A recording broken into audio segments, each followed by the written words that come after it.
Global happenings today. We communicate, we analyze global news. Stay tuned.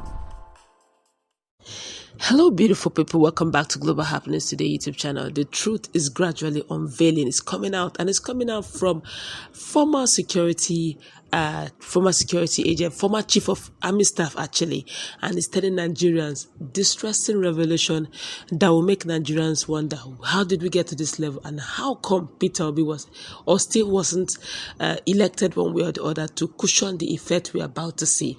And of course, in another news, it's getting very clearer. Of course, the aid of PDP's former presidential candidate Atiku Abubakar is beginning to speak about the future of Atiku in PDP, and it's quite revealing, I must say. These politicians, Well, before we go into the news proper to find out exactly what it is, both of them put into one, we'd like you to subscribe to our channel by clicking on the right subscribe button. Beside it, use the bell notification icon. Please go ahead, click on it to get notified as soon as you update our channel on YouTube. Well, according to the news, the former chief of staff, Lieutenant General burutai, actually retired, has accused the political class of creating the insecurity in Nigeria. Now, Burutai made this allegation while sharing his experience in a lecture he delivered titled Public Service and the Imperatives for National Security in Nigeria in the second stanza 2023 National Public Service Lecture and the 65th anniversary of the University of Ibadan Alumni Association. Now, the former Army Chief of Staff criticized those who called for his sack over the insecurity in the country while he was in office.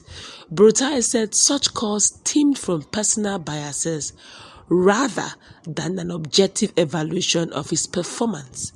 Now, these individuals might have held negative opinions of General Burutai based on subjective factors such as personal preferences or biases unrelated to his actual capabilities, Burutai said.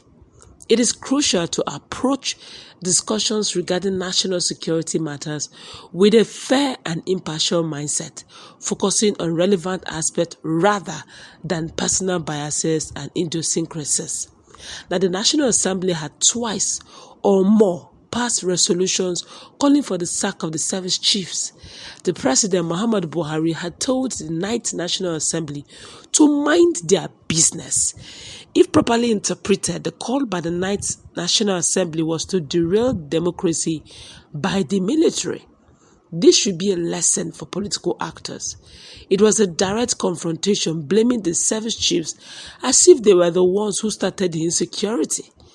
The insecurity being faced in the country since 2009 was the creation of the political class. With a strong political will, it can be surmounted. He advised politicians, public servants, as well as civil servants to live above board by ensuring corruption, which he said had plagued the country's political sphere for decades, eroding public trust and hindering development. Now, according to him, misappropriation of public funds, bribery, and embezzlement have become too common, diverting the resources from essential services and leaving citizens disillusioned. He also advised politicians to be accountable and transparent. Politicians often make lofty promises during election campaigns, but fail to deliver once in power. The lack of accountability erodes public confidence and perpetuates the perception that politicians are more interested in the people, Burutai added. It's getting interesting. Of course, in another news very quickly, still on the issue of Atiku Abubakar and him likely being expelled from PDP, it speaks. Now, a former special advisor to Atiku Abubakar, Dr. Umar Ado, has said that governors elected on the platform of People's Democratic Party, PDP, have already dumped the former vice president. Ado disclosed this in a statement on Atiku's political future during the weekend. His words, and I quote, Reading through Atiku's last Monday's press conference regarding the outcome of the Supreme Court's judgment and his position towards President Bala Tinubu's presidency, vis-a-vis the following day's communique of the PDP Governors Forum after its meeting at the Oyo State Governors Lodge, it is obvious that the honeymoon between the party's 2023 presidential candidate and its governors is now over.